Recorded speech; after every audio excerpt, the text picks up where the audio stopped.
Hello there, and welcome back to Midlife Rises. I'm Cheryl. I haven't been touching base, and I'll tell you why. I just came from burying my dad in the islands, and this experience is something that you always think you're prepared for, but no one can really prepare you for it. No one. I got a call from a stranger 2 weeks ago, and the words that I heard is, "Your father passed away."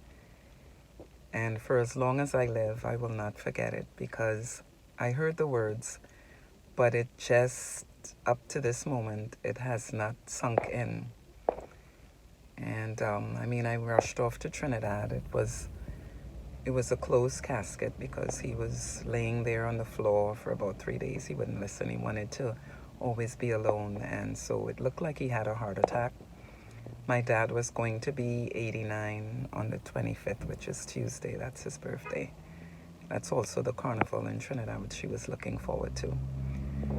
They say that death, it comes like a thief in the night.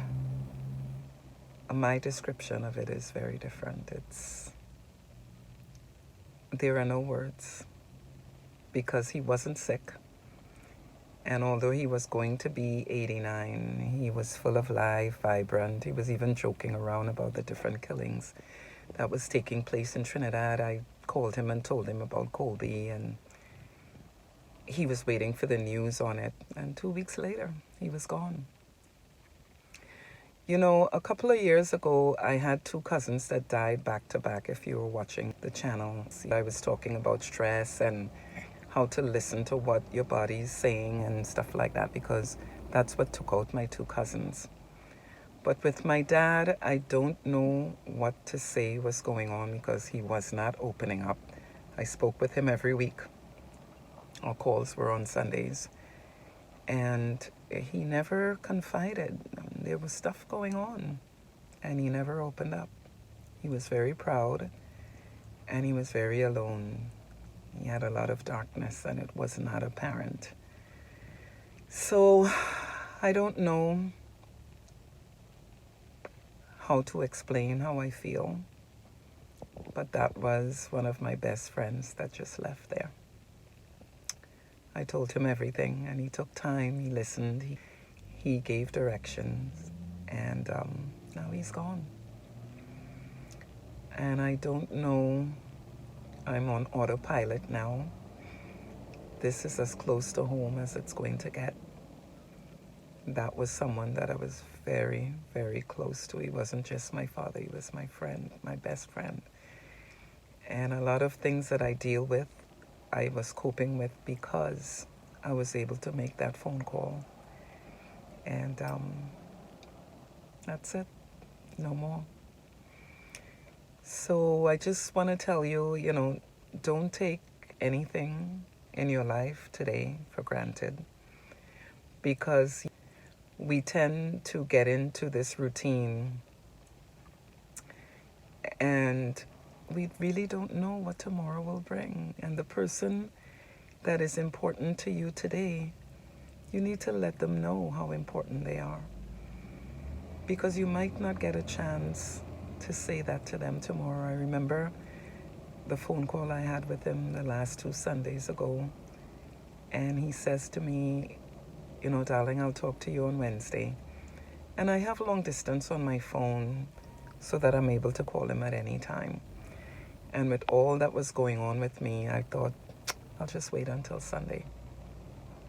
And it never came, because the Sunday that I called him, he was already gone. He was on the floor outside, alone for 3 days, and no one knew because he didn't want to have anybody around. I begged, I pled, I asked him not to live alone. And that is what he chose to do, and that was ultimately why he's not here today. It looks like he had a massive heart attack, but he should not have been outside on the ground for 3 days without someone knowing. So that is what I have to live with. That is what I have to remember. And I'm just here to tell you, don't take any of it for granted. If someone's important to you in your life today, you take time and you let them know that. Whichever way you want to do it, just take that time and let them know. Because, tomorrow is not promised. That thing called death is there for all of us. But it's very hard when it comes in an abrupt way like it did with my dad. I will miss him. I want you to take time to let whoever it is in your life today, let them know how important they are before it's too late. Visit us at midliferises.com. There's a lot going on right now, so the updates are not there, but you do have a lot of inspirational readings. Subscribe to the channel by clicking on that bell icon so that you can stay abreast of all the different things that we deal with in midlife. I have my mom who has onset dementia, and that's another story by itself, but she's still around. But my dad, he's no longer, and this is what I'm dealing with. So don't be a stranger. Visit us at midliferises.com, and remember, don't take anything for granted. Okay? And we'll see you next time. Bye now.